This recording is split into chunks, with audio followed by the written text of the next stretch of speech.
Hey guys, welcome back to the coffee table build. Big thanks to Chet who kept filling epoxy for me all week. This thing was pretty thirsty. Came out really cool and I'll show you that in just a second. Also, I collaborated with Chet all week, mostly via email, a base design. So here's that base design, and obviously we want the waterfall edge on the one end, and we were looking for something different on this far end down here. So we looked at anything from trapezoids to two legs to, well, just all kinds of stuff. And this is kind of a rough design of what we come up with. We don't necessarily have to stick with this design, but this gives us something to work from. And the wood may take us a little different direction, but we'll see.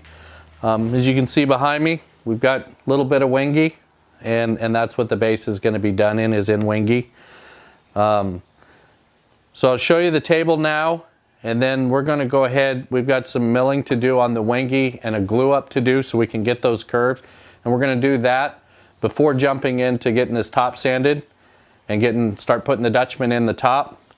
And we might even get that leg cut to 45 today. We'll just see where the day takes us. So yeah, let's get going.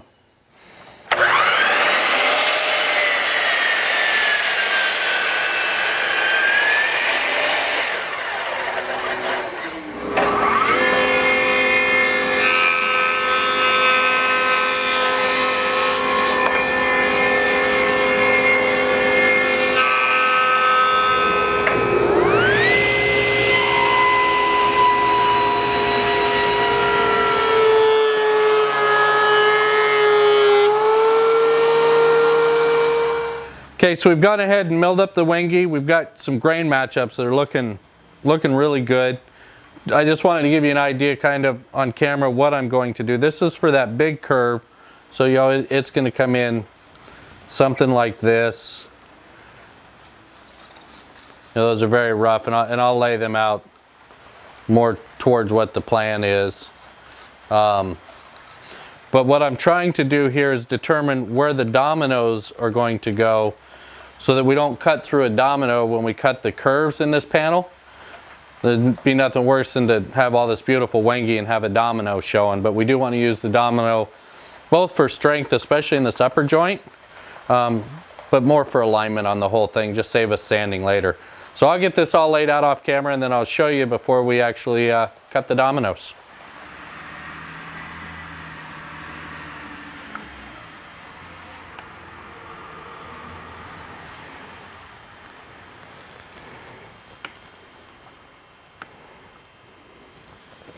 There'll be one there,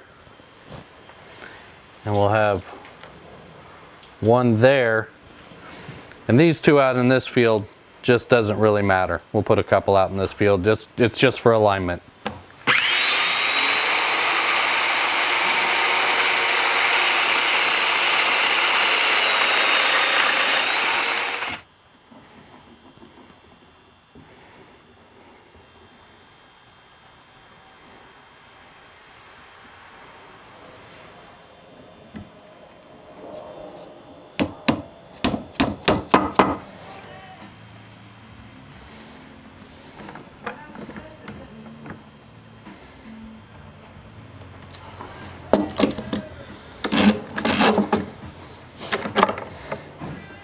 And we're going to get those spots sanded down and start laying out for those Ebony Dutchmen.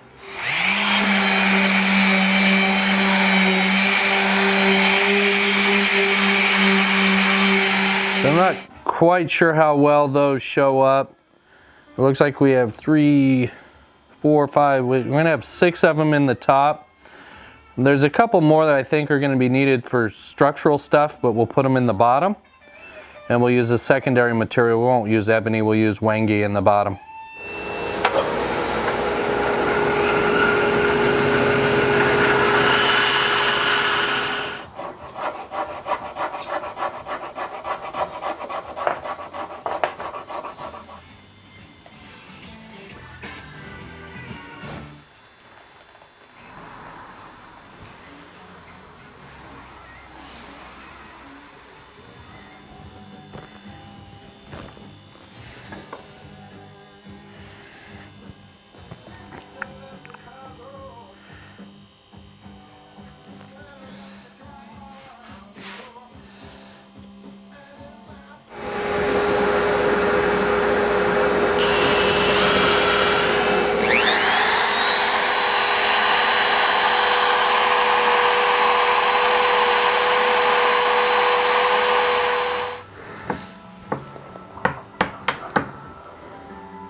So we add a little dark walnut trans tint dye.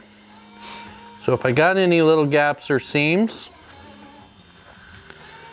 hopefully they cover fairly well. Also have a little void in the bottom that we're going to fill.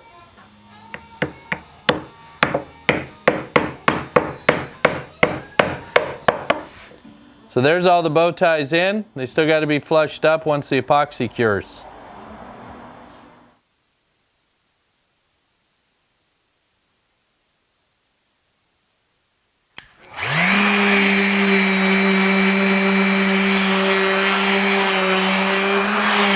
Alright guys, well there you go. We're going to call that a wrap for today. Got to let this epoxy cure before we can shave everything down to table height. We got the base parts cut. When we come back at it next time, we'll go ahead and work on the waterfall leg. We'll get those 45. We'll get the top 45, get the dominoes put in, start looking at that, and start figuring out how we're going to mount this base. So until next time, take care guys.